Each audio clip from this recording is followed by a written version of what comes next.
அரியலூர் மாவட்டம் நமக்கு தெரியும். இன்னைக்கு தமிழகத்தில் மிக அற்புதமாக இருக்கக்கூடிய மக்கள். ஆனால் ஹியூமன் டெவலப்மெண்ட் இண்டிகேட்டர் HDIயில் ஒரு பின்தங்கிய மாவட்டமாக அரியலூர் இருக்குது. மிக அற்புதமான மாவட்டம். காரணம், ஆட்சியாளர்கள் ஏதோ ஒரு காரணத்திற்காக அரியலூரின் மீது ஒரு தனி கவனம் வைக்கவே இல்லை. இன்றைக்கி பிரதமரனுடைய வருகை அரியலூரினுடைய பெருமை, தமிழகத்தினுடைய பெருமையாக நாங்கள் பார்க்குறோம். கங்கை கொண்ட சோழபுரம் அந்த சின்ன ஊரினுடைய தலையெழுத்து அது மாற்றும். 1025 கட்டப்பட்ட கோவில், அதன் பிறகு 250 ஆண்டுகள் கோலோச்சிய ஒரு நகரம் கங்கை கொண்ட சோழபுரம். இன்று பிரதமருடைய வருகைக்கு பிறகு மறுபடியும் ஒரு மையப்புள்ளியாக நிறைய சுற்றுலா பயணிகள், நிறைய ஆன்மீகவாதிகள், பக்தர்கள் எல்லாம் அந்த கோயிலுக்கு வருவாங்க. பொருளாதாரம் என்பது அடிப்படையில் கங்கை கொண்ட சோழபுரத்தில் பெரிதும் உயரும். அங்கே இருக்கக்கூடிய ஹோட்டல்ஸாக இருக்கலாம், டூரிஸ்ட் கைடாக இருக்கலாம், நிறைய உயரும் என்பது எங்களுடைய நம்பிக்கை. அதை தாண்டி அரியலூர் மாவட்டத்திற்கே அது ஒரு பெருமையாக நாங்கள் பார்க்குறோம். இரண்டாவது, பிரதமர் அவர்களுடைய வருகை என்பது சோழ பேரரசு கிட்டத்தட்ட 1000 ஆண்டுகளுக்கு முன்பு, இன்றைக்கி பிரதமர் அவங்க பேசும்போது சொன்னாங்க, நம்முடைய கலாச்சாரம் 1000 ஆண்டுகளுக்கு முன்பு எப்படி இருந்தது, கடல் கடந்து நம்முடைய கலாச்சாரத்தை எல்லாம், பாரத கலாச்சாரத்தை, தமிழ் கலாச்சாரத்தை சோழ பேரரசு கொண்டு போனாங்க. அது ஒரு இந்தியனுக்கும் பெருமை என்பதெல்லாம் சொன்னாங்க. இன்றைக்கி மறுபடியும் ஒரு ரெனியூடு கான்ஃபிடன்ஸ், நமக்கு ஒரு நம்பிக்கை. இந்தியா இந்த இடத்தை, இழந்த இடத்தை மறுபடியும் பிடிக்கப் போகிறது. இன்றைக்கி உலகத்தினுடைய 4வது பெரிய பொருளாதார நாடாக இருக்கின்றோம். நிச்சயமாக ஒரு பெரிய நாடாக, பொருளாதார நாடாக வளர்ந்து கொண்டிருக்கின்றோம் என்பதெல்லாம் பிரதமருடைய பேச்சில் சுட்டி காட்டினார். மூன்றாவது, பிரதமர் நடந்து கொண்ட விதம். வாரணாசி, காசியினுடைய எம்பியாக இருக்கிறாங்க. பிரதமர் அவர்கள் வந்த பொழுதே காசியினுடைய கங்கை தீர்த்தத்தை கொண்டு வந்தாங்க. ஒரு பக்தாதியாக, ஒரு சாதாரண மனிதராக தீர்த்தத்தோடு தான் கோவிலுக்குள்ளே வந்தாங்க. அந்த தீர்த்தத்தை அங்கே இருக்கக்கூடிய நம்முடைய சுவாமி கையில் கொடுத்து, அதனால் சிவபெருமானுக்கு பூஜை செய்து அங்கே கண் கலங்கி நின்று கொண்டிருந்தார்கள். அதெல்லாம் கூட கங்கையும் காவிரியும் கலப்பதற்கு ஒரு வாய்ப்பாக இந்த பிரதமருடைய இதை நான் பார்க்குறேங்க. இது 3 விஷயங்கள். இதில் அரசியல் எதுவுமே கிடையாது. நேற்று தூத்துக்குடியில் மிக முக்கியமாக நம்முடைய விமான நிலையத்தினுடைய திறப்பு விழா என்பது தென் தமிழகம், தூத்துக்குடி, திருநெல்வேலி போன்ற எல்லா பகுதிகளுக்கும், கன்னியாகுமரி உள்ள பகுதிகளுக்கு நைட் லேண்டிங் ஃபெசிலிட்டி ஓப்பன் ஆகும். நேற்றே நம்முடைய சிவில் ஏவியேஷன் மினிஸ்டர் அவங்க பேசினாங்க, ராம்மோகன் அவர்கள், உடனடியாக டெல்லி, மும்பை 2க்கும் விமான சேவையை நாங்கள் ஏற்பாடு செய்ய போகின்றோம் என்று. நீண்ட நாள் தூத்துக்குடி மக்களுடைய கனவு 24/7 ஆப்ரேஷனல் ஏர்போர்ட் வேண்டும் என்பது, பெரிய ரக விமானங்கள் அங்கே இறங்க வேண்டும் என்பது. இன்றைக்கி ATR ரக விமானங்கள் மட்டும்தான் தூத்துக்குடியில் இறங்குது. அதுவும் நம்முடைய தென் தமிழகம் பகுதியினுடைய அன்பு சொந்தங்களுக்கு, தூத்துக்குடி, திருநெல்வேலி, கன்னியாகுமரி இந்த பகுதி, விருதுநகர், உங்களுக்கெல்லாம் அது ஒரு பெரிய வரப்பிரசாதமாக நாங்கள் பார்க்கிறோம். OPS அவர்கள் பிரதமரை சந்திக்கிறதுக்காக அப்பாயின்மெண்ட் கேட்டிருந்தாங்க. இந்த முறையை சந்திக்க முடியல. ஆனால் எனக்கு தெரியலைங்கன்னா, நம்முடைய அண்ணன் OPS அவர்கள் பிரதமர் அவங்களை சந்திப்பதற்காக அப்பாயின்மெண்ட் கேட்டிருந்தாங்களா என்பது எனக்கு தெரியாது. அதனால் தெரியாத ஒரு விஷயத்தை நான் ஊகிச்சு சொன்னேன் அப்படின்னா அது தப்பாக போயிருந்தேன். தெரியாத எடப்பாடியாவை பார்த்தீங்க, நெய்ய இருக்க பற்றி பேசினாரு. எப்படி இருக்குது அந்த உணர்ச்சியோட அந்த பார்வை?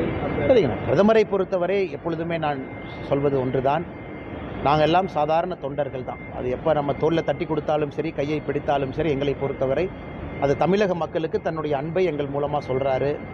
தமிழகத்தில் இருக்கக்கூடிய பாரதிய ஜனதா கட்சி தொண்டர்களுக்கு அன்பை எங்கள் மூலமாக சொல்கிறார். அப்படித்தாங்க நாங்கள். காரணம், நாங்கள் அருகில் இருக்கிறோம். பிரதமரை பார்ப்பதற்கான வாய்ப்பு எங்களுக்கு அதிகமாக இருக்குது. தொண்டர்கள் கொஞ்சம் தூரத்தில் இருக்கிறாங்க. மேடைக்கு பக்கத்தில் அமர்வதற்கான வாய்ப்பு தொண்டர்களுக்கு இல்லை. காரணம், பாதுகாப்பு காரணங்களுக்காக. ஆனால் எப்பொழுதும் என்னை பொறுத்தவரை யாரிடம் பிரதமர் அன்பு காட்டினாலும் கூட அந்த அன்பு தொண்டர்கள் மீது காட்டக்கூடிய அன்பை தான் எங்கள் மேலே காட்டுறாங்க. எப்பொழுதும் என்னுடைய பார்வை அப்படித்தான். எடப்பாடி பழனிசாமி அவர்கள் கோதாவரி காவிரி இணைப்புக்கான நிதியை வழங்கணும் சொல்லி பிரதமர்கிட்ட கோரிக்கை வச்சிருக்கிறாங்க. நிதி வழங்குறதுக்கு நீங்கள் பிரதமர் இல்லை. ரிவர் இன்டர்லிங்கிங் என்பது பாரதிய ஜனதா கட்சியினுடைய கனவு. அது பாரதிய ஜனதா கட்சியினுடைய கொள்கை முழக்கம். எப்படி ஒரு ஆட்சி காலத்திலும் கூட நம்ம 2014 3வது 5 இயர் பிளாக்கில் இருக்கிறோம். 5 வருஷத்தை முடிச்சுட்டு 3வது 5 வருஷம் எப்படி படிப்படியாக ஒன்றொன்றையும் நாம் செய்து கொண்டு வருகின்றோமோ, இந்த நதிநீர் இணைப்பு என்பது பாரதிய ஜனதா கட்சி நிச்சயமாக நடத்தி காட்டிய தீரும். அதில் எந்த மாற்று கருத்தும் இல்லைங்க. அதற்கு இருக்கக்கூடிய பொருட்செலவு நம்ம எல்லோருக்குமே தெரியும். என்விரான்மெண்டல் கிளியரன்ஸ் எல்லாம் எங்கேயும் கூட பாரதிய ஜனதா கட்சி நதிநீரை இணைக்க மாட்டோம் என்று சொல்லியதில்லை. எல்லா இடத்துலையும் இணைப்போம் தான் சொல்கிறோம். அந்த நதிநீர் இணைப்பில் மிக முக்கியமாக கோதாவரி, காவேரி இதனுடைய இணைப்பு மிக முக்கியமாக இருக்கும். ஏன்னா கேஞ்சஸ் ரிவர் தான் மெயின் ரிவர். அதனுடைய தண்ணீரை தான் திருப்பி நம்முடைய பகுதி கொண்டு வரணும். அதை ஒரு லிங்க் லிவராக இணைச்சிக்கிட்டே வரணும். இன்றைக்கி ஒரு பக்கம் பார்த்திங்கன்னா, குறிப்பாக நார்தன் பார்ட் ஆஃப் இந்தியாவில் ஒரு ஆண்டும் வரக்கூடிய வெள்ளப்பெருக்கினால 2.5 லட்சம் கோடி ரூபாய் மக்களுக்கு பொருளாதார இழப்பு ஏற்படுது. 2.5 lakh crore. ஆனால் சவுத் இந்தியா, குறிப்பாக தமிழகம், நம்ம பகுதிக்கு வறட்சி இன்னைக்கு ஆரம்பித்து விட்டது. குறிப்பாக தமிழகத்தை பொறுத்தவரை நம்முடைய மாநிலத்திற்குள்ள உற்பத்தி ஆகக்கூடிய பெரிய நதி எதுவும் இல்லை, பெரிய நதி இல்லை. ஆனால் கோதாவரி காவேரி இணைப்பு என்பது நிச்சயமாக அது நடத்தப்பட வேண்டிய ஒரு நிகழ்வு. அதை இன்னைக்கு இந்தியாவில் ஒரு அரசியல் தலைவரால் அது முடியும் என்றால் அது பாரத பிரதமர் நரேந்திர மோடி அவர்கள் மட்டும்தான். இது தமிழக பாரதிய ஜனதா கட்சியினுடைய கொள்கை முழக்கமும் இதுதான். நிச்சயமாக அதற்கான காலம் வரும் என்பது எங்களுடைய நம்பிக்கை. அதே நேரத்தில் எதிர்க்கட்சி தலைவர் இன்னொரு விஷயத்தையும் நீங்கள் குறிப்பிட்டீங்க.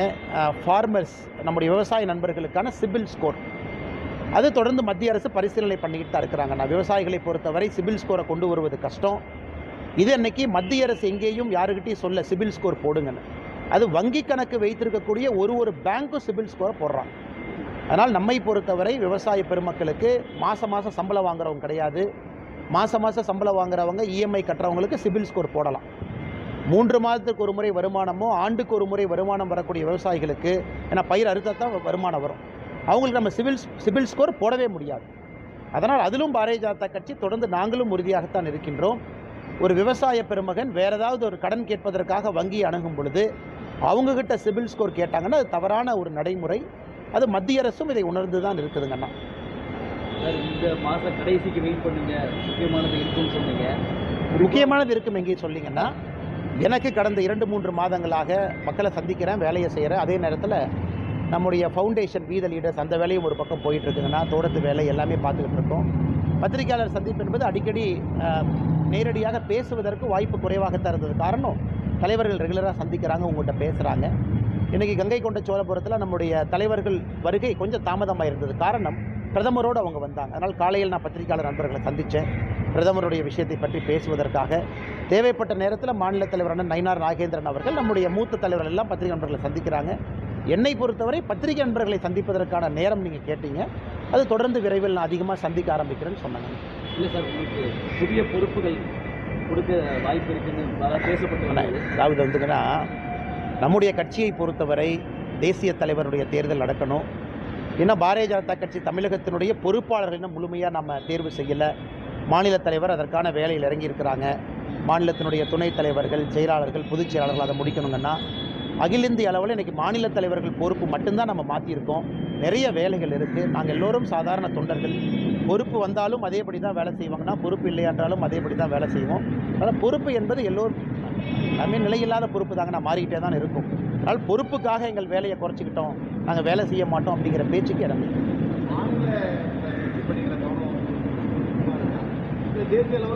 அண்ணா. அதாவது கட்சி நமக்கு ஒரு பொறுப்பு சொல்லி இது செய்யினா நம்ம செஞ்சாகணும். அது எந்த பொறுப்பு கொடுத்தாலும் சரி. இன்றைக்கி கட்சி நமக்கு ஒரு பொறுப்பு கொடுத்துருக்குறாங்கன்னா, மாநில அரசியலில் நாம் பார்த்து கொண்டிருக்கின்றோம், பேசி கொண்டிருக்கின்றோம். எனக்கு தெரியாது, இன்னும் 1 வாரம் கழிச்சோ 15 நாள் கழிச்சோ 1 மாதம் கழிச்சோ தெரியாது. கட்சி இன்னொரு பொறுப்பு கொடுத்து செய்யணும், செய்ய போகிறோம். நம்ம கட்சியில் யார்கிட்டையும் கேட்க மாட்டாங்கண்ணா. பொறுப்பு வரும்பொழுது கொடுப்பாங்க, அதை செஞ்சுட்டு போயிட்டே இருக்க வேண்டியதான். வேறங்கண்ணா சார், சிஎம் உடல்நிலை ஒரு மகிழ்ச்சியான செய்திங்கன்னா, நம்முடைய மாண்புமிகு முதலமைச்சர் அவர்கள் மருத்துவமனையிலிருந்து டிஸ்சார்ஜ் ஆகி வெளியே வந்திருக்கிறாங்க. அது சந்தோஷமான செய்தி. ஒரு மாநிலத்தை காக்கக்கூடிய ஒரு முதலமைச்சர் என்பது ரொம்ப நாள் மருத்துவமனையில் இருந்தாங்கன்னா அது எல்லோருக்குமே ஒரு சோகமான நிகழ்வு தான்.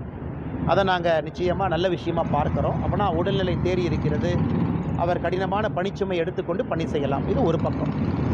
இரண்டாவது, இன்னொரு பக்கம் இன்றைக்கி முதலமைச்சர் அவர்கள் மருத்துவமனையிலிருந்து ரிவ்யூ பண்ணுறாங்க. எத்தனை திமுக காரங்க போய் மக்களை சேர்த்தீங்க, தொண்டர்களை சேர்த்தீங்க, என்னெல்லாம் பண்ணீங்க. நாங்கள் கேட்கக்கூடிய ஒரே ஒரு கேள்வி, 4 ஆண்டுகள் முடிந்து விட்டது. முதல்வர் அவர்கள் 4 ஆண்டுகளில் என்ன பணி செய்திருக்கின்றார்கள் என்கின்ற ரிப்போர்ட் கார்டை மக்கள்கிட்ட கொடுக்க வேண்டிய நேரம் இது. ஏன்னா 5வது ஆண்டு என்பது எப்பொழுதுமே எலெக்ஷன் இயர். இன்றைக்கி முதலமைச்சர் அவர்கள் சாக்குப்போக்கு சொல்லாமல், இன்னும் குற்றச்சாட்டு சொல்லாமல், இன்னும் மத்திய அரசு மேலே பழி போடாமல், இந்த கடைசி 1 வருட காலத்தில் வெளியே வந்த பிறகு, மருத்துவமனையிலேருந்து வெளியே வந்த பிறகு அவருடைய சாதனைகளை பட்டியலிடும். திராவிட முன்னேற்ற கழகத்தினுடைய ஆட்சி 511 தேர்தல் வாக்குறுதிகளை எவ்வளோ நிறைவேற்றியிருக்கிறாங்க மக்கள்கிட்ட சொல்லணும். இதற்கு முன்பு கொடுத்த தேர்தல் வாக்குறுதி நிறைவேற்றியிருக்கிறாங்களா? 4 ஆண்டுகளில் தமிழகம் எப்படி மாறி இருக்கு, அதைத்தான் மக்கள் எதிர்பார்க்கின்றார்கள். மறுபடியும் பழிச்சொல் சொல்லி இன்னொருவர் மீது பாரத்தை போட்டு மத்திய அரசின் மீது தொடர்ந்து பழி போடக்கூடிய செயலை யாரும் எதிர்பார்க்க போவது கிடையாது, எதிர்பார்ப்பதும் இல்லை. புரிஞ்சாங்கண்ணா? தேங்க்யூ அண்ணா. டேக் கேர் அண்ணா. பாய்.